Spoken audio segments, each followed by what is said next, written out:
It was an eventful week in the auditorium of the Bridget Mabandla Justice College as the latest evidence took sharp twists, with bombshell revelations being dropped at every turn. From an alleged arms deal, alleged political interference and the arrest of a blogger, and an alleged attempted hit on an implicated person, as well as Ozempic entering the fray as alleged cartel member Vusimuzi cat Matlala's SAPS lover unveils herself before the probe. And yet another death in the Emmanuel Mbense murder case. I'm Canny Maphanga, and this is the Madlanga Wrap. Your evidence was that it was reported to you by General Sibiya that he had been pressurized by the Deputy Minister to do this. That's correct. And who was the Deputy Minister? Mr. Cartel. As long as there is still pressure at the land, the errors will always be there. What we see in these chats actually confirms that indeed Mr. Matlala did arrange for the delivery of impalas to Mr. Sibiya, having paid the necessary price into the account of Rudy, farm manager, who was the person who delivered those impalas. The Amman Swart murder case was brought back into the spotlight, this time from the vantage point of the senior forensic analyst, who was accused of submitting a report with errors, then later allegedly covering this up in a backdated report. The error ran the risk of acquitting those implicated in the murder of the Vereniging engineer, as it did not make any positive links until the report was amended. So I'm saying to you, the document that you handed as a report of the outcome of the work that you were showing us that you did not give a positive link. That's why there was a need for you to rectify it or to amend, as it were. That's a simple proposition, and I think you already... Yes, I accept that, Commissioner. Yes. The senior forensic analyst who accuses witness B, who implicated him, of kidnapping, states that the errors were not intentional, nor were they meant to sabotage the Swart murder case. His evidence suggests that this kind of error is not unique to the Swart murder case, but is rather a structural challenge within ballistics. I will believe that those errors that the council is leading me with falls within this category. So it cannot be incompetence or deliberate. What is the other one? Negligence. Negligence. But as I already indicated, commissioners, that the errors will arise time to time as long as there is still pressure at the lab. The errors will always be there because we push quantities, not quality. The errors will arise, not intentional errors. That's a very disturbing observation in the criminal justice system. It's a very, very disturbing observation. I know. I understand the background you give for the observation, but it doesn't change the fact that it's a very disturbing observation. Witness F, a police officer whose identity cannot be named, took up his seat remotely the following day. While the nation expected his evidence to censor on CCTV footage that places him at the home of alleged cartel member Katiso Katie Molefe, leaving with a bag, his WhatsApp exchanges extracted from his phone had much more to offer. Exchanges reveal a close-quarter combat alleged arms deal being discussed, with someone Witness F saved on his phone as Comrade Didi Mabuza, Deputy President. Witness F, however, denies that this was the late former Deputy President of South Africa, but rather claims it to be his nephew, Sibiya Mabuza. But you saved the nephew on your phone as Comrade Didi Mabuza, Deputy President. That's correct. Why do you save the nephew's phone under the name Comrade Didi Mabuza, Deputy President? That is how I felt I should save it. The WhatsApp exchanges on the phone of Witness F continue to show a common trend, which raises questions for now suspended Deputy National Commissioner, Lieutenant General Shadrack Sibiya, and the depth of his alleged connection to shadowy figures of the alleged criminal cartel. This as exchanges show that witness F was clearly the middleman for these alleged cartel members to communicate and deliver alleged benefits to Sibiya. Now, it seems to me that what we see in these chats actually confirms that indeed Mr. Matlala did arrange for the delivery of impalas to Mr. Sibiya, having paid the necessary price into the account of Rudy, farm manager, who was the person who delivered those impalas.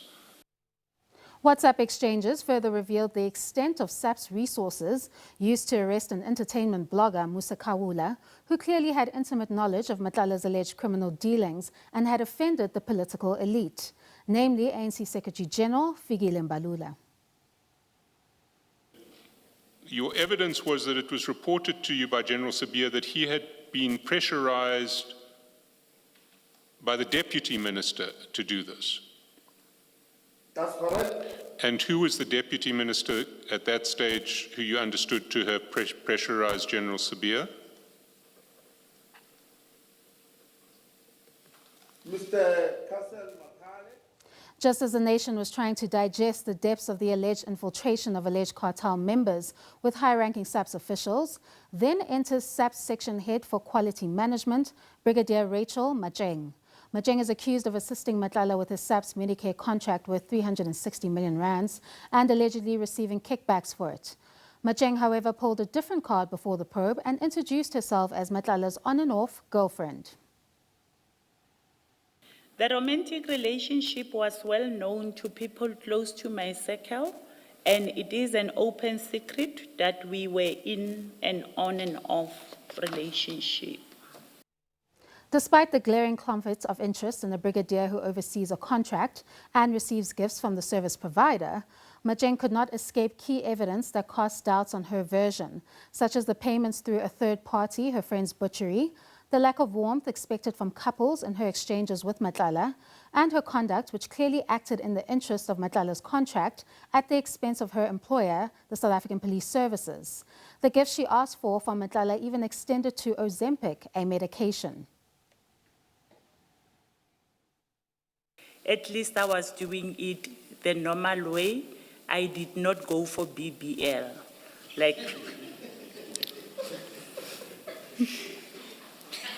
Like others did BBLs.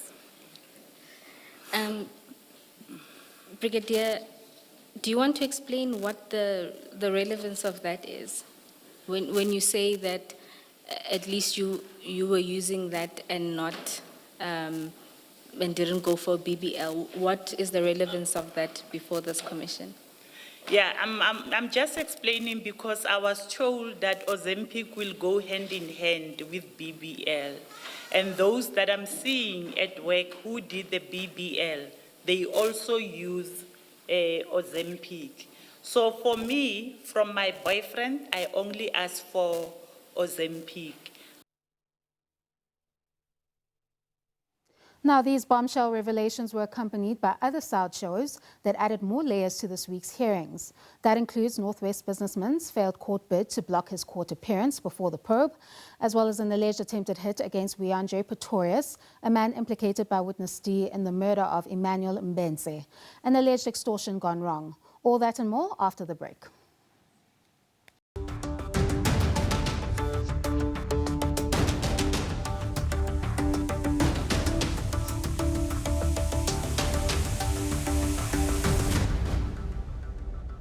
Now, this week's eventful set of hearings also saw the Madlanga Commission being hauled to court for the first time by an implicated person, businessman Suleiman Karim. Karim is accused of assisting Matlala with his SAPS contract and allegedly receiving payment from the said contract. Karim turned to the court to interdict his appearance, citing procedural flaws in the process. The court struck the matter off the roll with costs. He, however, was able to escape the hot seat for now as his legal team successfully moved for a postponement to March. Earlier this week, reports surfaced that a person implicated in the murder of Emmanuel Mbense had survived an alleged assassination attempt outside his residence. Just a few days later, reports surfaced that he allegedly took his own life. Pretorius was implicated by witness D in the murder of Mbense and their subsequent alleged cover-up. Testimony revealed that Mbense, a 51-year-old father, was tortured and murdered by law enforcement and private security officers on April 15, 2022, after which his body was dumped in a dam by witness D, who alleges that it was under the instruction of suspended EMPD Deputy Police Chief, Commissioner Julius Mkhwanazi. AfriForum's private prosecution unit has been closely monitoring this case and the IPID investigations that have been delayed for some years. We're now joined by the private prosecution unit's spokesperson, Barry Bateman, to expand on what their probe reveals about these particular individuals. Barry, thank you so much for your time and thank you for joining us on Connecting the Dots. Good afternoon. Thanks, Canny. Well, Barry, there has been a trend of trying to link the events relating to Witness D and now Pretorius to their connection to the Madlanga Commission, almost creating the impression that they would still be alive if they didn't speak or were not implicated. But is that not a bit of a shallow take in light of what your investigations tell us about these particular individuals? It all goes back to what Mr. van der Merwe testified about at the Madlanga Commission, and he told the Commission that as far back as early 2023, he had already provided a statement to investigators where he implicated himself, but he also and we know that IPID had this affidavit, and this was also confirmed by Mr. Revo Spies. We now know that since then, 4 people are dead. We've got Mr. van der Merwe, who was murdered last year, where there is Mr. Yaku Hanekom, rather, who was murdered early in 2023 as well. And now we learned today from the SAPS that another person, part of 12 people of interest in the murder of Mr. Mbense, was murdered in October last year. So this would have been around about the same time that Mr. van der Merwe was testifying or thereafter and before his murder. But now we've had Viandre Pretorius, who's taken his own life. So this is a catastrophic failure by the state to ensure that a matter is brought before court in good time and to ensure that a matter is prosecuted. The state knew early 2023 that there was a witness who implicated other people. The failure to act has allowed this time, and a third of implicated parties in this murder are dead. With 8 people left to, I guess, prosecute or possibly prosecute, could the justice system find themselves in a position where nobody is left, as we see that they all seemingly appear to be involved in some way in each of those witnesses' deaths? You're quite right, Canny, and this is the difficulty that the Mbense family face. What's left? We know Mr. van der Merwe was going to, he said it himself, going to testify and provide the evidence. We don't know who this other person that was murdered in October is. We can, given the trend, we can only speculate that he too might have been a witness that was, or somebody had turned to a state witness. We had those 2 people who were murdered. Mr. Hanekom murdered in 2023. We don't know if he was going to assist the state. We don't know the circumstances surrounding it. But in any event, the point is, if the police or the authorities had done what was expected of them when evidence was presented on their desk, and we're not sitting 4 years after a murder, there might actually be people alive to testify about it. So it's a travesty of justice, and the Mbense family might be left without answers given the state's failure. If you look at the case docket, which I'm sure AfriForum has access to, it seems that Viandre Pretorius played quite a critical role in the alleged torture of Mbense in that particular incident and the money that was allegedly stolen from the property. What can you tell us about what that docket reveals? No, we don't have access to the docket, and we wouldn't be permitted to get access until such point that the state declines to prosecute and there could be an application thereafter. But so we don't have access. What we have is exactly what the public has, which is the record of van der Merwe's evidence that was presented to the Madlanga Commission, as well as Revo Spies' evidence that was presented. But it's quite clear in there who has been implicated. I mean, van der Merwe went into significant detail about who did what. He himself describing how he held down Mr. Mbense's legs while Viandre Pretorius did the tubing and questioned the man, along with other Brakpan police officers he refers to there. So that might make up the 12. So it's difficult to say how this case will play out because we don't know exactly what's left. But if you listen to the police earlier today, Atlanta Mate is saying that we can expect some movement this week in related to the case. We'll certainly be keeping a close eye. And you've had engagements with IPID with respect to Witness D's testimony and why those investigations were stalled. And we know that that testimony was heard last year, and still to this day, Pretorius was able to at least make it through until this date where this untimely incident took place. But there was an opportunity for IPID to act, and for this particular individual, at the very least, who seems to have played quite a critical role in the murder of Mbense, to be arrested and prosecuted. You're quite right. We've attempted to engage with IPID, but they haven't bothered to provide us with a meaningful response. They've simply said to us, we're talking prior to them handing over the docket this week, they simply said to us that the case was at an advanced stage. But you would have thought that the murder of one of their witnesses in December last year would have prompted some kind of urgent response to ensure the safety of the people. Well, our position has always been the mechanisms to ensure the safety of witnesses and the like in any particular matter is provided for in the Criminal Procedure Act. If you've got safety concerns, you would arrest your people and go through the bail process where you'd be able to identify who poses a threat to whom. If that had happened and Mr. Pretorius was a suspect, he might have actually been in custody today. There might have been people who, if this had happened before Mr. Sorry, I'm getting lost on myself here. If this had happened, if the arrests had taken place much earlier, it could have secured the lives or the safety of witnesses, including Mr. van der Merwe. So it's unfortunate. We're not getting many answers from IPID, but I suppose given what's happened now, they're going to have to say something. Actually, based on the case that you're monitoring, those 8 that are left, are those individuals that were key to the murder, or were those individuals that were just supporting the alleged operation, which ended up turning into that extortion gone wrong? Well, we don't know exactly, but we can infer from the evidence that was provided by van der Merwe when he refers to the scene in the bedroom where the actual torture was taking place. He identifies himself as being in there, as well as Mr. Pretorius, and he refers to 2 BRACPAN SAPS members that he does not know. So in relation to the actual murder, there are at least two people there. The other people he identifies would have been Pretorius's fiancée. There's several EMPD officers as well as other private security officers. So we can infer that those would be the 8 people that make up the remainder. There are at least 2 others implicated in the murder. The rest would be implicated. We can either a robbery, because there's a possibility that items and cash were taken from the house, but also in defeating the ends of justice, because Mr. Mbense's body was loaded into the back of a bakkie, and we know he was found in.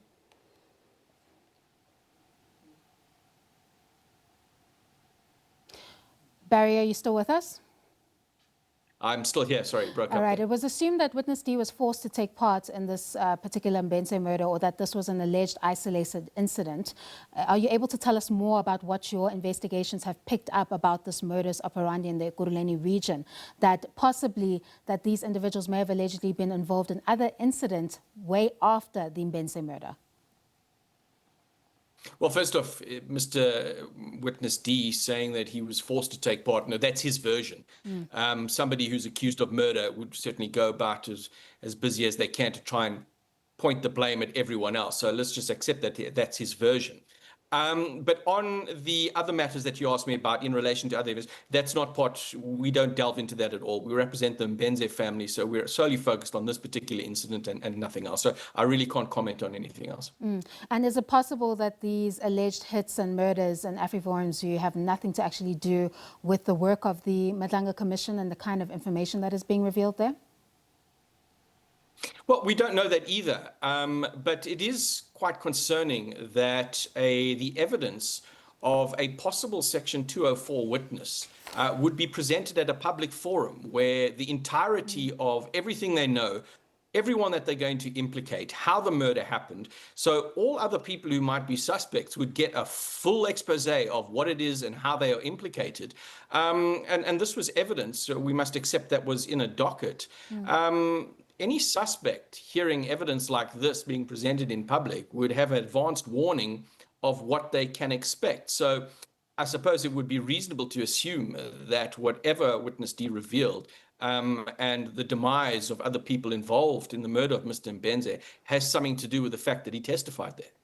Are you saying that it was an error for the commission to reveal this information in public, and this should rather have been in-camera testimony, keeping in mind that you have to balance the public interest in the Madlanga Commission and the fact that they've held these very transparent hearings, except where it's impossible to hear that particular evidence, and have tried to strike a balance with the public interest and then, of course, the sensitive information that they have to probe? Our position has always been that evidence of this nature should be presented in a court of law. It should never have come to the fact that there was a commission of inquiry. So the first time that any of this evidence should have been heard was when the matter goes to trial, or it's enrolled, or there is a bail application. So the fact that things are happening, and there's several other cases that are being heard publicly, they should have been enrolled a long time ago, and those responsible should have been arrested and brought before courts. And just lastly, following that engagement with IPID, with AfriForum's private prosecution unit taking interest in this particular case, what is the status of the investigation so far? And is IPID even the correct place to carry out this investigation in light of the allegations against this police watchdog before the Madlanga Commission as well? You're right. It's the old question of who guards the guardians. And IPID, they announced earlier this week that they've handed the docket over to the DPP for a decision. And this would be a decision, I suppose, on the remaining 8 people who were identified. But the concern is the failures of IPID may have resulted in the death or the actual collapse of this entire case. So we've not ruled out the possibility. We'll see what decision the DPP makes, but we've not ruled out the possibility of considering defeating the ends of justice charges against people involved in this case if these failures have resulted in the collapse of a criminal prosecution. All right, thank you very much, Barry Bateman. That is the spokesperson for AfriForum's private prosecution unit, which is keeping a close eye on the Mbense murder case and the implications after yet another witness or key figure in that particular murder, or suspect, if we could put it that way, has now taken their life, or rather died by suicide. This brings us to the end of this week's hearings and events that accompanied it. The public hearings are set to resume on Monday at 9:30 a.m. with a new witness expected on the stand. Let's reconvene next week, same time, same place, to unpack further revelations from this all-important probe.